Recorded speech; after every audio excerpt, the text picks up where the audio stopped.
오늘 말씀의 주제는 부르심 받은 자의 누림, 이런 주제로 말씀 받겠습니다. 베드로전서 5장 10절 말씀은 두 가지로 우리에게 말씀해 주십니다. 첫째는 하나님께서 부르신 자들에 대한 하나님의 목표, 하나님께서 구원하신 자들에 대한, 자녀로 삼아주신 사람에 대한 하나님의 최종적인 목표가 말씀 속에 있습니다. 두 번째는 이 하나님의 자녀들이, 부르심 받은 사람들이 목표를 이룰 때 필요한 응답들, 이 목표를 이루라고 하나님이 주시는 응답, 이것이 말씀에 기록되고 있습니다. 첫째 주제입니다. 부르신 자를 하나님의 영원한 영광에 들어가게 하셨다. 이것이 하나님의 목표입니다. 하나님께서 부르신 자들에 향한 하나님의 목표, 하나님의 영원한 영광에 들어가게 하셨다는 것이 우리를 향한 하나님의 목표입니다. 우리가 이 땅에 살아가면서 하나님의 뜻과 하나님의 길에 맞게 같이 걸어가야 됩니다. 이것이 화목입니다. 뜻이 다르면 안 되죠. 하나님께서 이스라엘 민족들을 심판하시고 버리신 이유를 너의 생각이 내 생각하고 달랐다. 너가 걸어가는 길이 달랐고 내가 원하는 길이 달랐다. 여기에서 이스라엘의 모든 문제가 발생한 것입니다. 이 공직자분들이, 또 직장에 다니는 분들도 마찬가지죠. 또 학생들도 마찬가지입니다. 위에서 원하는 사람이 있잖아요. 그 누구죠? 지도자잖아요. 울진 군 행정 이끌어가는 분이 누구죠? 군수이시잖아요. 그런데 울진 군의 행정 공무원에 있는 분들이 군수의 생각과 맞지 않는 일을 한다. 그러면 어떻게 되죠? 그 임명되지 않습니다. 보직을 받을 수 없습니다. 또 징계받거나 아니면 그 직을 내놔야 되죠. 마찬가지입니다. 어느 곳에 있든지 지도자의 또 오너의 길과 뜻에 맞게 해야 되는 겁니다. 우리 태순 장로님이 총장의 뜻을 어기고 총장이 요구하는 대로 하지 않고 임의대로 일을 막 벌여나가요. 그럼 어떻게 될까요? 언젠가는 잘리는단 말이에요. 언젠가는 그 직을 잊게 된단 말이에요. 그래서 이것을 우리가 잘 알고 해야 되죠. 장관이, 대통령이 원하는 것이 있는데 이것을 무시하고 자기 마음대로 했어요. 그러면 됩니까? 안 되잖아요. 대통령이 가만히 둡니까? 바로 교체해버리죠. 우리가 하나님께서 원하시는 것을 잘 알고 하나님이 원하시는 그 길이 무엇인가 알고 가야 됩니다. 그 하나님 우리에게 원하시는 목표가 뭔지 바로 아는 게 굉장히 중요한 일입니다. 이것이. 우리는 오해하는 것이 많죠. 그냥 내 육신의 생각에 단순하게 하나님이 구원해 주셨으니까 잘 살기를 원하신다. 단순하게 이렇게 생각할 때가 많단 말이에요. 하나님의 자녀 됐으니까 예수 믿으면 복 받는다는 말 때문에 하나님이 우리에게 무조건 복을 주신다. 단순한 이런 생각을 가지고 산단 말이에요. 그렇게 살 것이 아니라 하나님이 어느 곳에 복을 주시고 왜 복을 주시고 언제 복을 주시는가를 정확하게 알아야 되는 겁니다. 무조건 내가 복을 달란다고 복이 되어집니까? 그거 안 되지잖아요. 안 되졌다는 이유로 불신자들이 예수님 안 믿는 이유가, 가장 큰 이유가 뭔지 압니까? 먼저 교회에 다니는 사람들 보고 상처받아서 예수님 안 믿는 사람이 더 많습니다. 왜 그렇죠? 하나님하고 안 맞았다는 거예요. 하나님하고 안 맞으니까 작은 사람 앞에 그리스도의 정인조차도 되지 못하는 거예요. 저렇게 살 바에 하나님 안 믿는 게 낫다, 예수는 안 믿는 게 낫다, 이렇게 되셔버리잖아요. 그 하나님 믿는 수준이 그 수준입니까? 아니잖아요. 하나님의 축복이 그 수준입니까? 그게 아니잖아요. 세상이 감당치 못할 하나님의 은혜 누리는 게 예수님 믿는 그 축복인데, 불신자들이 하찮게 얘기할 정도로 하나님의 응답 못 누린다. 이거는 하나님하고 우리의 뜻이 안 맞았다는 것이잖아요. 근데 이런 신앙생활 해서는 안 되는 겁니다. 왜 그렇게 되지죠? 하나님의 길이 다르고 우리가 가는 길이 달라서 그래요. 하나님의 생각이 다르고 우리 생각이 달라서 그래요. 그래서 하나님은 우리에게 축복해 주실 수가 없는 거예요. 당연하게 하나님 우리에게 주셔야 될 응답들이 얼마나 많습니까? 우리는 하나님의 상속자라고 말씀해 주셨잖아요. 그래서 제가 길게 말씀드리는데 한 가지 딱 정리하세요. 하나님의 생각이 뭐고 하나님의 길이 뭐냐? 하나님은 부르신 자를 하나님의 영원한 영광에 들어가게 하신다. 이것이 목표다 이 말입니다. 우리가 이 땅에서 물질적으로 경제적으로 거부가 되는 게 하나님의 목표가 아니에요. 이 땅에 육신적인 복을 받는 게 하나님의 목표가 아니에요. 하나님의 목표는 우리를 자기의 영원한 영광에 들어가게 하셨다는 겁니다. 이것을 생각으로 우리가 정리하고 가야 돼요. 이것이 내 인생임을 정리하고 가야 돼요. 여기서부터 틀린 거예요. 출발이 틀린 거예요. 하나님은 부르신 자를 어디에 들어가게 하신다고요? 하나님의 영원한 영광에 들어가게 하시기를 원하신다. 우리를 하나님의 영원한 영광에 두기를 원하신다는 사실입니다. 하나님의 목표고 하나님의 길이고 하나님의 생각입니다. 이것이 여러분의 생각이고 여러분의 길이고 여러분의 목표가 되시기 바랍니다. 내가 예수님 믿는 목표는 하나님의 영원한 영광에 들어가는 것이다. 이렇게 오늘 뜻을 정하시기를 바랍니다. 이렇게 여러분의 인생을 정리하고 가시기 바랍니다. 이거 하지 않으면 하나님하고 상관이 없어요. 그저 하나님 영광에 들어가라고 하나님이 조금 찝어주는 거 그거 호력이다 할 때 조금 누리다가 끝나버리는 거예요. 그거 가지고는 우리 인생의 본론을 살아갈 수가 없어요. 진정한 인생의 축복을 살아갈 수가 없어요. 하나님의 영원한 영광에 들어가는 사람이 되어져야 돼요. 하나님의 이 목표 속에 우리 인생이 있어져야 됩니다. 꼭 기억하시기 바랍니다. 하나님의 목표는 뭐라고요? 우리가 하나님의 영광에 들어가기를 원하신다. 여러분의 인생의 목적, 목표로 꼭 붙잡으시기 바랍니다. 그러면 이 영광이라고 하는 뜻이 도대체 뭐냐? 여기에서 영광이라고 하는 헬라어 단어는 독사라는 단어입니다. 독사라고 하는 단어인데 세 가지의 뜻을 가지고 있습니다. 아주 탁월하다, 존귀하다, 아주 고상한 품격이다. 이런 뜻을 가지고 있는 겁니다. 그러니까 하나님의 목표는 여러분들이 하나님의 탁월한 은총 속에 있기를 바라는 거예요. 하나님의 탁월한 사람이 되기를 원하신다는 사실을 기억하셔야 돼요. 하나님은 여러분들을 아주 존귀한 사람이 되기를 원하신다는 걸 알아야 돼요. 그래서 이사야 43장에 뭐라고 했습니까? 내가 너를 지명하려 불렀다. 그래서 너는 내 것이다. 내가 너를 어떻게 여긴다? 보배롭고 존귀하게 여긴다. 이것이 하나님의 영광입니다. 하나님의 목표는 여러분들을 아주 탁월한 이 세상 앞에 탁월한 사람으로 서게 하시는 것이 하나님의 영광입니다. 이 목표를 하나님 가지고 계십니다. 그리고 세상 앞에 여러분들을 하나님처럼 아주 존귀한 자로 세우십니다. 그래서 하나님이 모세를 애굽 사람들에게 뭐와 같이 세워주셨다고요? 신과 같은 존재로 세워주셨다는 겁니다. 이게 하나님의 영광입니다. 그래서 이스라엘 백성들을 출애굽시키는데 모세를 쓰임받도록 하나님 그렇게 하신 겁니다.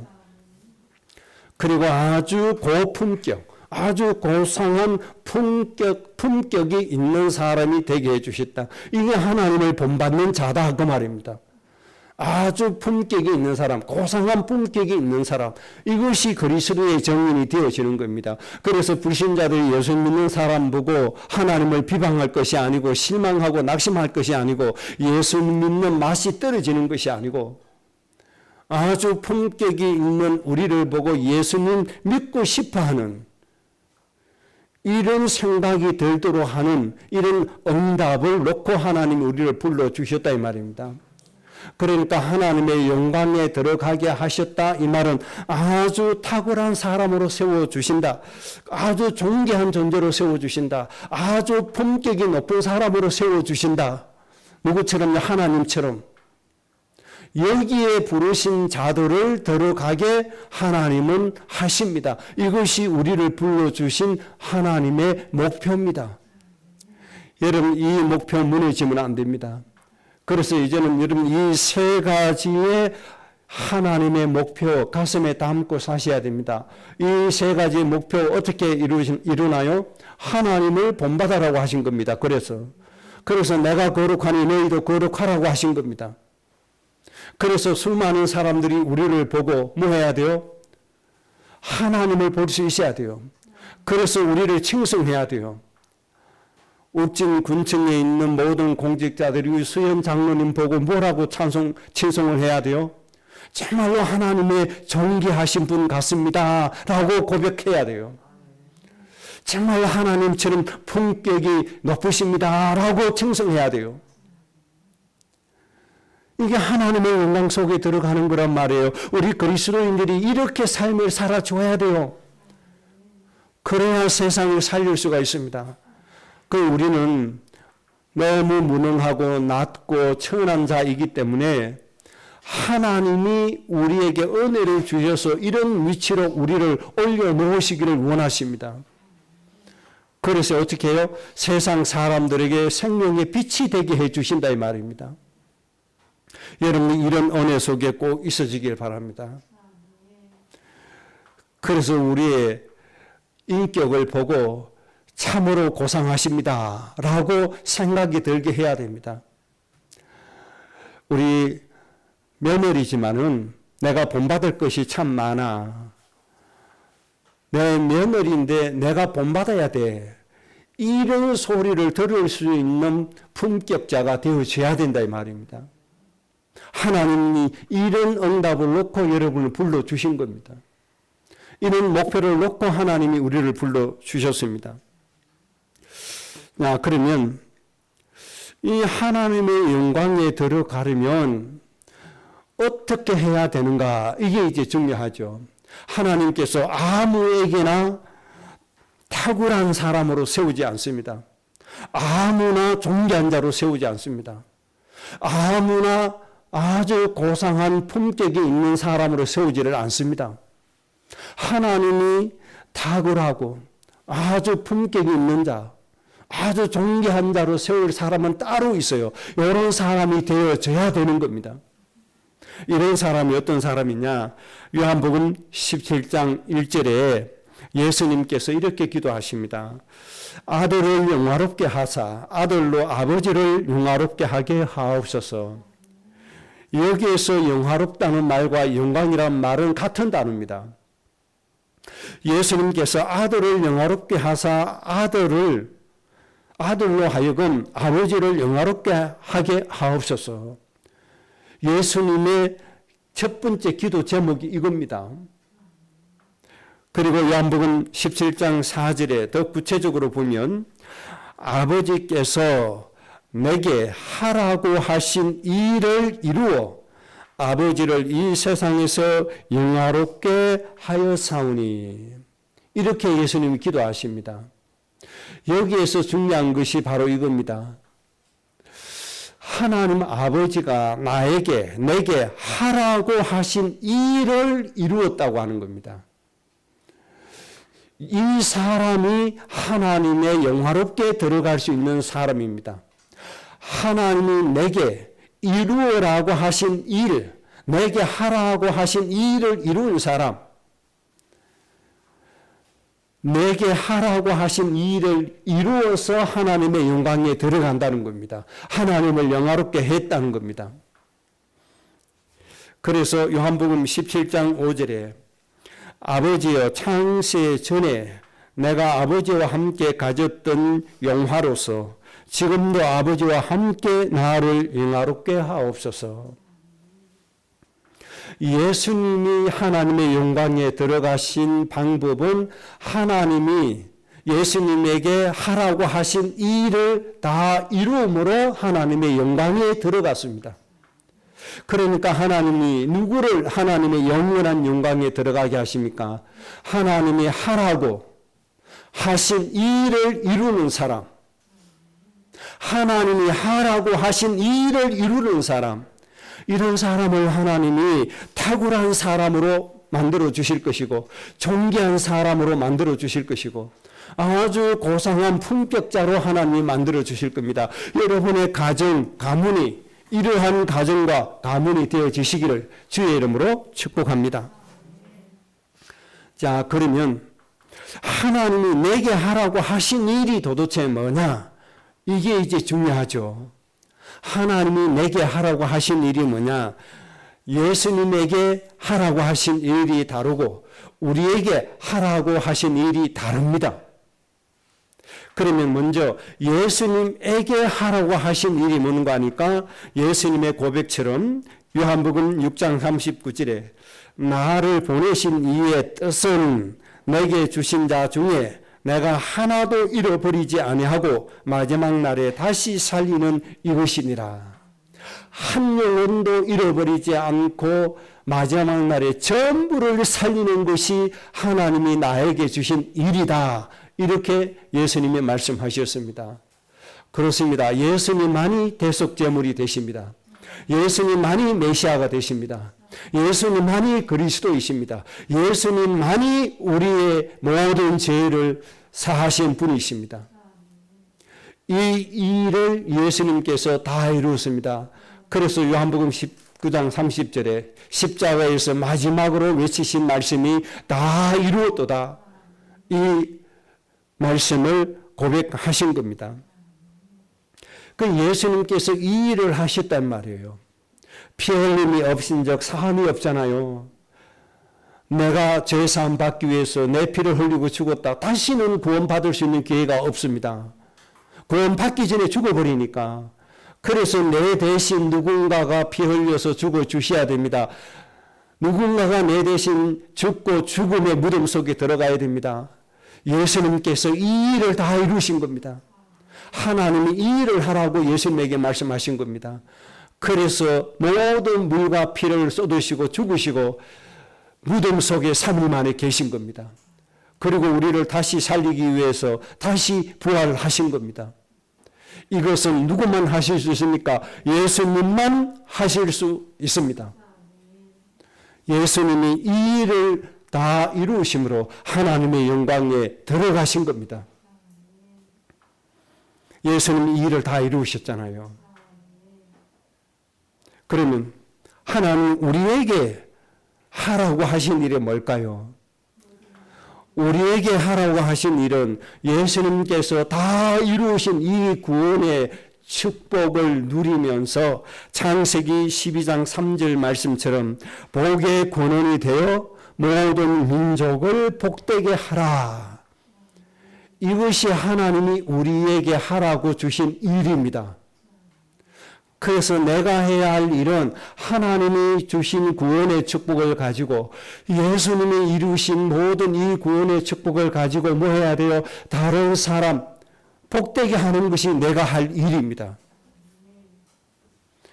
이 사실을 여러분들이 꼭 가슴에 담고 가셔야 됩니다. 몇 사람 정도가 아닙니다. 우리 가족 정도만 아닙니다. 모든 민족을 복되게 해라. 이것이 하나님이 나에게 하라고 하신 일입니다. 여러분, 이것이 여러분의 인생이 되시기를 바랍니다. 그럼 우리는 이 땅에 고통받고 죽어가는 사람을 뭐 해야 돼요? 복되게 하는 사람이에요. 오늘 또 5만이 죽어가는데 가장 시급한 이 사람들이잖아요. 우리 예수님이 가장 시급한 현장부터 가셨잖아요. 그것처럼 우리도 가장 시급한 현장에 가야 됩니다. 오늘 또 죽어가는 그 영혼들이 우리가 가야 되는데 우리가 다른 대륙으로 갈 수가 없잖아요. 그래서 뭐 합니까? 그들의 영혼을 가슴에 품고 기도하는 일이잖아요.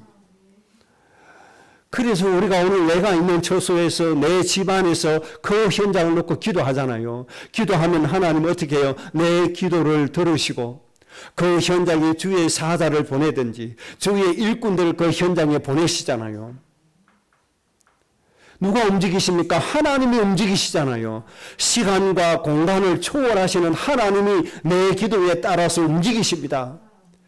그래서 우리는 모든 민족의 복의 근원이 될 수가 있다는 겁니다. 내 기도에 누가 움직이시니까요? 하나님이 움직이시니까. 내가 시행하리라고 말씀하셨잖아요. 누가 시행합니까? 내 기도를 누가 시행합니까? 하나님이 시행하십니다. 누가 이룹니까? 하나님이 이루십니다. 나는 뭐만 합니까?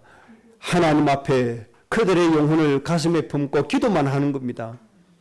그러면 하나님께서 있는 자를 그곳에 보내서 하나님께서 일을 시작하시는 겁니다. 창세기 17장 1절에서 6절 아브라함이 이 일에 관심이 없으니까 하나님께서 재차 다시 말씀해 주십니다. 너하고 나하고 맹세하자. 언약을 세우자. 너는 모든 민족의 뭐가 되라? 아버지가 되고 어머니가 되라. 이 일을 이룰 수 있도록 내가 너로 큰 민족을 이루고 너에게서 왕들이 내가 나오게 할 것이다. 하나님이 이 일을 하라고 말씀해 주신 겁니다.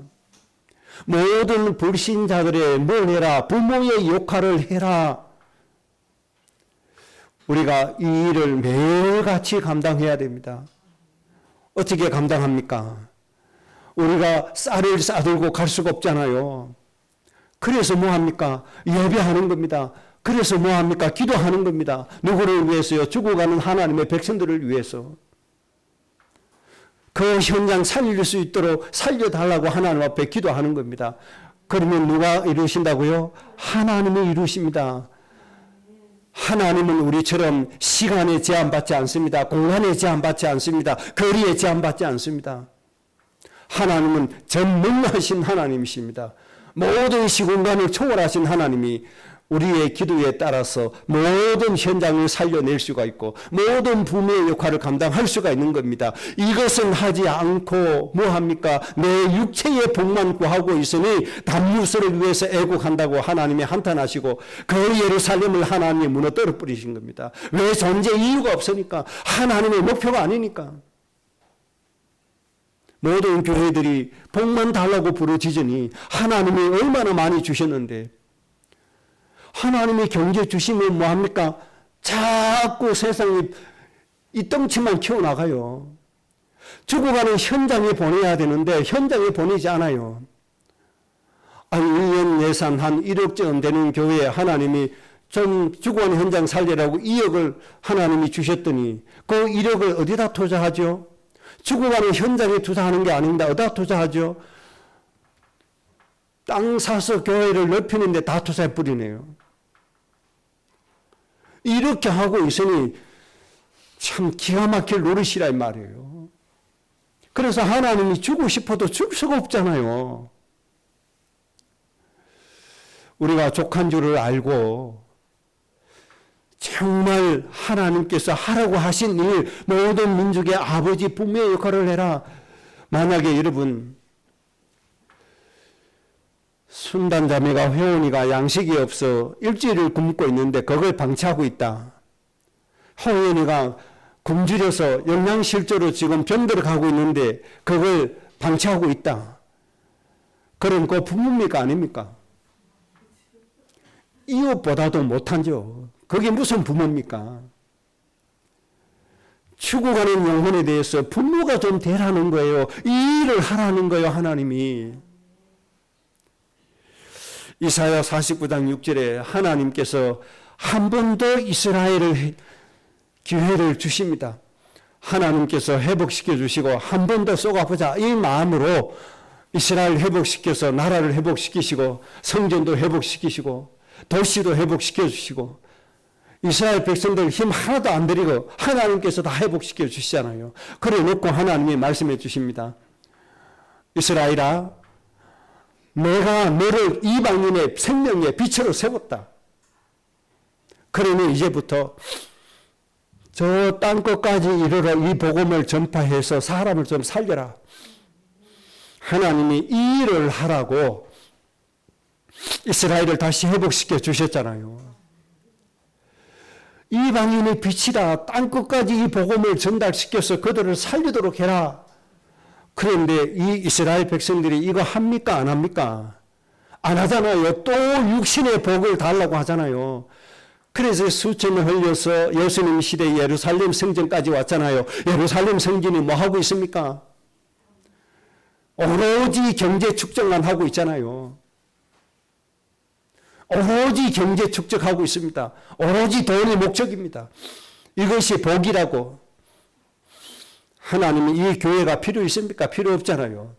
돌 위에 돌 하나 남지 않을 것이다. 저주해버리잖아요. 참 인간들이 악합니다. 하나님 하라고 하신 일 절대 안 합니다. 그러니 어떻게 하나님의 영광에 들어갑니까? 들어갈 수가 없어요.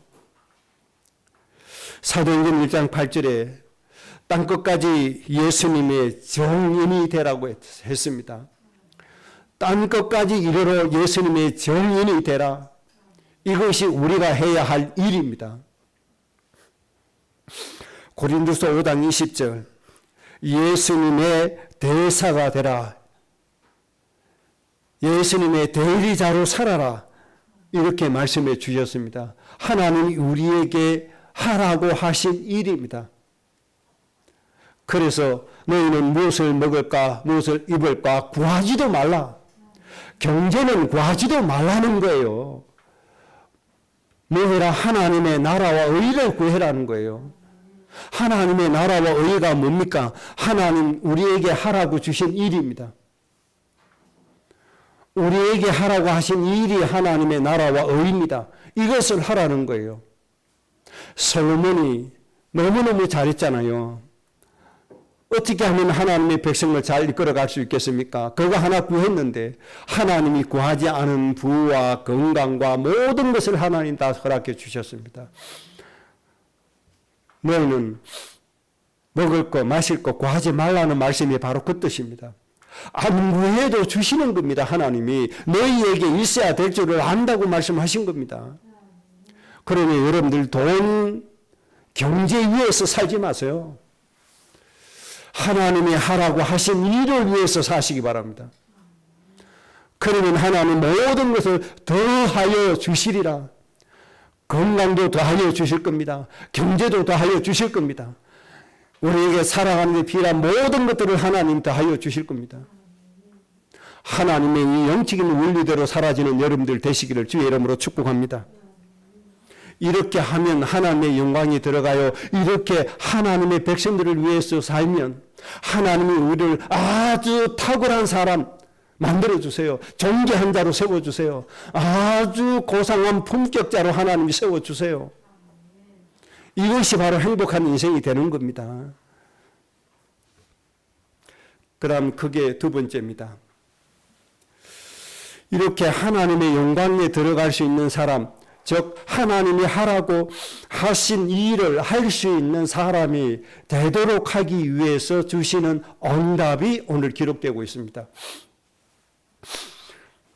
내게 주신 일을 이룰 수 있도록 하나님이 주신 응답입니다. 참고로 꼭 기억하실 것은 오늘 뭐라고 말씀하셨나 하니까 영원한 영광에 들어가신 이가 잠깐 고난을 당한 너희를 이렇게 말씀했습니다. 우리가 이 땅에 살아가는데 부귀 영화만 있는 것이 아닙니다. 복음 위에서 살면 잠깐 뭐가 와요? 고난도 온다는 겁니다. 그래서 바울이 복음과 함께 고난도 함께 누려라. 이렇게 우리에게 권면하고 있습니다. 이 고난이 오는 것을 복음이 아니라고 생각하면 안 돼요. 때로는 궁핍이 오는데 복음이 아니라고 생각하면 안 돼요. 고난이 오는 것, 문제가 오는 것, 축복이 아니라고 생각하면 안 돼요. 이 땅은 고난이 올 수밖에 없는 땅이에요. 그래서 우리는 복음과 함께 축복과 함께 고난도 더불어 받을 수 있는 이런 사람이 되는 것도 중요한 부분이 되겠습니다. 참고로 그렇게 좀 정리해 주시면 되겠습니다. 그러면 하나님께서 우리를 하나님이 하라고 하신 일을 할 수 있도록 주시는 응답이 첫째, 뭐라고 말씀하시는 거 아니까? 하나님이 친히 너희를 온전하게 하시며, 이렇게 말씀했습니다. 하나님이 우리에게 어떤 응답을 주신다고요? 우리를 하나님께서 친히 온전하게 해 주신다 이 말입니다. 우리의 육신의 건강을 하나님이 온전하게 해 주실 겁니다. 그래서 예수님이 채찍에 맞으시고, 예수님이 허리에 창이 찔리시고, 예수님께서 모든 슬픔과 지고를 담당하셨습니다. 왜? 우리를 치유하시기 위해서. 우리의 육체의 건강을 하나님 온전하게 해 주실 겁니다. 그 다음에 두 번째는 우리의 영의 생각을 온전하게 해 주셔서 영을 따르는 자로 세워 주실 겁니다. 이것이 아주 중요합니다. 영을 따르는 자 반대는 육을 따르는 자입니다. 영적인 생각 반대는 육신의 생각입니다. 육신의 생각은 사망이라고 말씀했고, 육신의 생각은 하나님과 원수가 된다고 말씀했습니다. 이 육신의 생각은 모든 축복을 상실하는 이유가 되기 때문에 영의 생각으로 사는 것은 너무나 중요합니다. 그래서 하나님이 우리의 마음과 생각을 감찰하셔서 우리의 영의 생각을 어떻게 해요? 온전하게 해 주신다. 이 영의 생각이 온전하면 하나님이 우리에게 하라고 하신 일, 할 수밖에 없잖아요. 하나님의 뜻을 따를 수밖에 없잖아요. 안 하려고 해도 저절로 되어지는 거잖아요. 우리가 마땅히 할 일이 눈앞에 보이면 안 하려고 해도 되져요, 안 되져요? 되어지잖아요.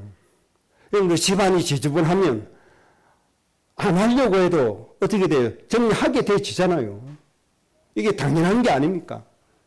하나님이 우리의 영의 생각을 온전하게 해 주신다. 그래서 하나님의 영을 따르는 사람이 되도록 하나님이 우리를 온전하게 해 주십니다. 그 다음에 세 번째는 내게 하라고 하신 일, 우리의 사명이죠. 마땅히 해야 할 일을 온전하게 하나님이 만들어 주신다. 이렇게 말씀해 주셨습니다. 이사야 60장 22절이죠. 때가 되면 나 여호와가 속히 이룰 것이다. 때가 되면 누가 이루시죠? 나 여호와가 속히 이룬다. 하나님이 이루시는 겁니다. 우리가 모든 민족의 복에 권한되는 건 내가 합니까? 아닙니다. 누가 이루어 주시죠? 하나님이 이루어 주신다는 겁니다. 때가 되면 나 여호와가 속히 이루어 주신다. 이렇게 세 가지 부분에 하나님 온전하게 해주십니다. 우리의 육신의 건강 온전하게 해주십니다. 우리의 영혼, 영적인 생각을 온전하게 해주십니다. 우리가 감당해야 될 일을 온전하게 하나님이 이루어 주십니다. 그 다음에 두 번째 응답은 하나님이 우리를 굳건하게 하신다고 말씀해 주셨습니다. 우리의 인생을 아주 하나님이 굳건하게, 우리의 삶을 굳건하게 해 주실 겁니다.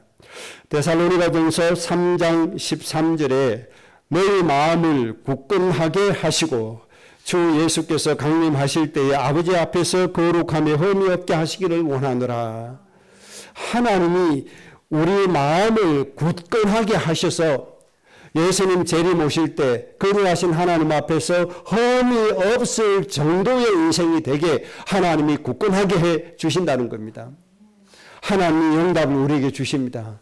여러분 마음과 여러분들의 인격이 이 은혜로 강해지시기 바랍니다. 데살로니가후서 3장 3절입니다. 주는 미쁘사 너희를 굳건하게 하시고 악한 자에게서 지키시리라. 사람이 자꾸 닮아가잖아요. 사람이 쫓아가잖아요. 악한 사람과 함께 있으면 자기도 모르게 어떻게 돼요? 닮아가지고 악한 사람 되어버리잖아요. 그래서 하나님이 우리를 어떻게 주셔야 돼요? 굳건하게 주셔야 돼요. 누가 옆에서 어떤 유혹을 해도 그것을 거절할 수 있는, 거부할 수 있는 힘. 그래서 악인에게서 지켜주신다 이 말이에요. 악한 자에게서 지킴을 받아야 돼요. 어떻게 해서요? 굳건한 사람이 돼야 됩니다. 그것을 분별할 수 있는 사람이 되어져야 됩니다. 분별하지 못하니까 어떻게 되죠? 휘둘려서 가게 되잖아요. 그 우리나라 국민들이 좀 분별력이 있는 사람이 좀 됐으면 좋겠습니다. 그 어떤 선동에도 흔들리지 않고 옳고 그름을 딱 분별할 수 있는 사람, 정말 비판력이 있는 사람, 이런 사람 되어야 됩니다. 비판이란 말은 나쁜 말이 아닙니다. 아주 좋은 말입니다. 옳고 그름을 분별할 수 있는 힘이 비판입니다. 이걸 악용하는 사람들이 난 욕한다고 이거를 비판이라고 악용해서 그렇지. 우리가 옳고 그름을 분별하는 게 아주 굳건한 마음입니다. 하나님이 이렇게 굳건하게 하셔서 분별하게 해주신단 말입니다. 비판할 수 있게 해주신단 말입니다. 그래서 악한 것을 따라가지 않게 해주신단 말입니다. 그래서 세상의 유혹에 넘어가지 않도록 하나님 해주신다는 겁니다. 시편 55편 22절입니다.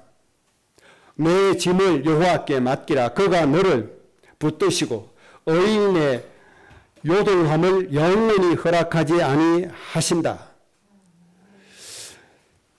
너를 붙들어서 흔들리지 않게 해주신다 이 말입니다. 아주 굳건해서 흔들리지 않는 인생, 그렇게 되도록 해주신다는 말씀이 되겠습니다. 그리고 사도행전 2장 25절입니다. 내가 항상 내 앞에 계신 주를 배웠으며 나로 요동하지 않게 하기 위하여 그가 내 우편에 계시도다. 예수님에 대한 말씀이죠. 예수님이 계속 제물되는 그 과정이 쉬운 일이 아니잖아요. 얼마나 힘들면 예수님께서 가능하시면 이 잔을 내게서 옮기옵소서 이렇게 기도할 정도로 육체에 고통이 있는 일이잖아요. 이때 하나님이 요동하지 않도록 예수님 우편에서 붙잡아 주신다 이 말입니다. 하나님이 우리에게도 이렇게 해 주실 겁니다. 모든 문제에 아버지 어머니로서 살아갈 때에 흔들릴 때가 올 수가 있잖아요. 그때 하나님 우리 우편에서 우리를 붙잡아 주신다는 겁니다. 그 다음에 세 번째 우리에게 주시는 응답입니다. 우리를 강하게 하신다고 말씀해 주셨습니다.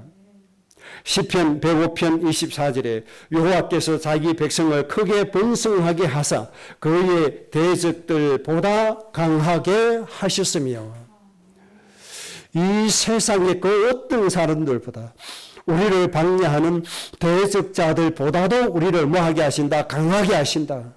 그렇게 말씀해 주셨습니다. 고린도전서 1장의 말씀처럼 약하고 없고 가난한 자, 못난 자를 통해서 강한 자를 부끄럽게 하신다는 말씀하고 똑같죠. 하나님이 우리를 이렇게 강하게 해주신다는 겁니다. 시편 138편 3절입니다. 내가 간구하는 날에 주께서 응답하시고 내 영혼에 힘을 주어 나를 강하게 하셨나이다. 기도할 때마다 내 영혼에 하나님이 힘을 주신다. 그래서 우리는 기도를 많이 해야 되는 겁니다. 기도하면 할수록 우리의 영혼에 하나님이 힘을 부어주시는 겁니다. 그래서 우리는 누구도 따라올 수 없는 강한 사람이 되는데 어느 정도로요? 히브리서 13장에 있는 말씀처럼 세상이 감당치 못한 사람이 되도록 하나님이 우리를 강한 사람으로 만들어 주시는 겁니다. 예레미야 15장 11절입니다.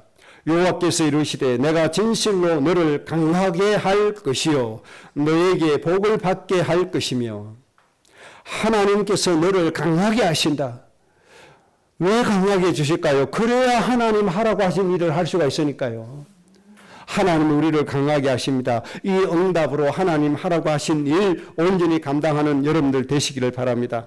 에베소서 3장 16절입니다. 그의 영광의 풍성함을 따라 그의 성령으로 말미암아 너희 속사람을 강건하게 하시오며 하나님이 우리의 속사람을 강하게 해주신다. 이렇게 말씀해 주셨습니다. 우리가 반드시 받아서 가야 될 이런 응답들입니다. 오늘 하나님이 주시는 이 응답을 꼭 받을 수 있도록 하나님 앞에 늘 간구하시기 바랍니다. 그 다음 네 번째 주시는 하나님의 응답입니다. 너희의 털을 견고하게 하시겠다고 말씀해 주셨습니다. 사무엘하 7장 13절에 이렇게 말씀했습니다. 다윗에게 하신 말씀. 되겠죠. 그는 내 이름을 위하여 집을 건축할 것이요 나는 그의 나라 왕위를 영원히 견고하게 하겠다. 하나님이 주신 말씀입니다. 하나님의 일을 하려고 하는 다윗에게 하나님께서 말씀했습니다. 다윗의 나라와 다윗의 왕위를 영원히 견고하게 하겠다. 여러분이 이 응답 속에 들어가야 됩니다. 하나님이 여러분의 앞날에 여러분들의 영광의 그 앞날을 하나님 이렇게 영원히 견고하게 하셔야 돼요. 여러분들의 왕위를 견고하게 하셔야 돼요. 여러분들의 직위를 견고하게 하셔야 돼요. 하나님께서 이렇게 해 주실 겁니다. 시편 68편 9절에 하나님이여 주께서 풍족한 비를 보내사 주의 기업이 공핍할 때에 주께서 그것을 견고하게 하셨고 하나님께서 우리에게 필요한 모든 양식이죠. 이 땅에 살아갈 의식이죠. 이러한 부분도 하나님께서 비를 풍족하게 주시고 이런 비 늦은 비 주셔서 견고하게 해 주시겠다고 하는 겁니다. 시편 89편 21절입니다. 내 손이 그와 함께하여 견고하게 하고 내 팔이 그를 힘이 있게 하리로다. 역시 다윗에게 하신 말씀입니다. 하나님의 팔이 다윗에게 힘이 되게 해 주시겠다는 겁니다. 하나님이 이 힘으로 우리를 견고하게 해 주십니다. 이사야 22장 23절입니다. 못이 단단한 곳에 박힘같이 그를 견고하게 하리니 그가 그의 아버지 집의 영광의 보호자가 될 것이요. 이렇게 말씀했습니다. 이것은 왕궁과 국고를 맡은 셈나라고 하는 사람에게 주신 말씀이 되겠습니다. 못이 단단한 곳에 박힘같이 그를 견고하게 하겠다. 하나님의 일을 맡은 자를 하나님께서 견고하게 해 주시겠다는 겁니다. 단단한 곳에 박힌 것은요 절대로 빠지지 않습니다. 쉽게 빠지지 않습니다. 하나님께서 이 정도로 견고하게 해 주시겠다는 겁니다. 여러분의 인생이 이 네 가지 응답으로 아주 강한 사람이 되어져야 됩니다. 이 네 가지 응답을 기본적으로 받아야만 하나님이 주신 일을 감당할 수가 있는 사람이 되어집니다. 이런 사람이 꼭 되어주시기를 주의 이름으로 축복합니다. 결론입니다. 하나님이 이삭에게 셈의 권을 주셨습니다. 하나님의 일을 하라고, 천하 만민을 복되게 하라고, 모든 민족을 복되게 하는 사람 되라고 100년의 응답을 주셨습니다. 셈의 권한을 주셨습니다. 그런데 안타깝게도 이삭은 뭘 위해서 삽니까? 자기 좋아하는 먹을 거 별미를 위해서 살았다고 하는 겁니다. 그래서 여러분 별미를 위해서 살지 않기를 바랍니다. 천하 만민을 위해서 사시기 바랍니다. 이 별미가 뭡니까? 내가 좋아하는 것이 별미입니다. 요즘 희한한 사람 많습니다. 운동화를 좋아하는 사람이 있어요. 그래서 아주 특별하게 나오는 운동화 수백만 원 주고 수십만 원 주고 그 운동화를 수집을 합니다. 그래서 온 집안에 운동화가 꽉 차 있는 사람이 있습니다. 이게 바로 별미입니다. 어떤 사람은 골프를 치지도 않아요. 그런데 골프채만 수집하는 사람이 또 있어요. 이게 별미입니다. 어떤 사람은요, 시계만 수집하는 사람이 또 있어요. 이게 별미입니다. 어떤 사람은요, 옷만, 아주 비싼 옷만 또 구비해서 사는 사람이 있어요. 이런 것이 다 요 별미입니다. 요 별미. 이렇게 사는 사람이 얼마나 많은지 모릅니다. 또 어떤 사람은요, 아주 비싼 스포츠카를 별미치는 여기는 사람이 있어요. 보통 5대, 6대 차 가지고 있더라고요. 수억 되는 차를 한 대만 가지고 타면 되잖아요. 어떤 연예인들도 그런 사람 많더라고요. 그게 별미입니다, 여러분. 그런데 요 별미를 기독교인들이 안 한 줄 아세요? 똑같이 따라하고 있습니다. 정말 저 죽어가는 영혼을 위해서는 차 한 대값 하나 내놓지 않습니다. 그래서 자기 별미를 위해서는요, 기본적으로 차 5대 이상 굴리고 다닙니다. 하여튼 희한한 겁니다. 이 이삭이 자식을 대할 때도 별미로 대했습니다. 자식을 축복하는 이유도 별미로 대했습니다. 그래서 그 가정은 비극이 찾아올 수밖에 없는 겁니다. 그래서 하나님이 100배의 복을 주실 때 여러분 내 좋아하는 것 위해서 살지 않기를 바랍니다. 하나님이 이방인들의 부를 안겨주실 때 여러분 좋아하는 것 위해서 살지 않기를 바랍니다. 천하 만민을 위해서 사시기 바랍니다. 모든 민족을 위해서 사시기를 바랍니다. 저 죽어가는 하나님의 백성을 살리기를 위해서 사시기를 바랍니다. 이것이 중요한 겁니다. 이런 사람은 하나님의 영원한 영광에 들어갈 수 있도록 하나님이 여러분을 축복하시고 인도해 주실 줄로 믿습니다. 오늘 말씀이 여러분의 인격이 되시고 여러분의 인생 되시기를 주의 이름으로 축복합니다. 합심으로 기도하겠습니다.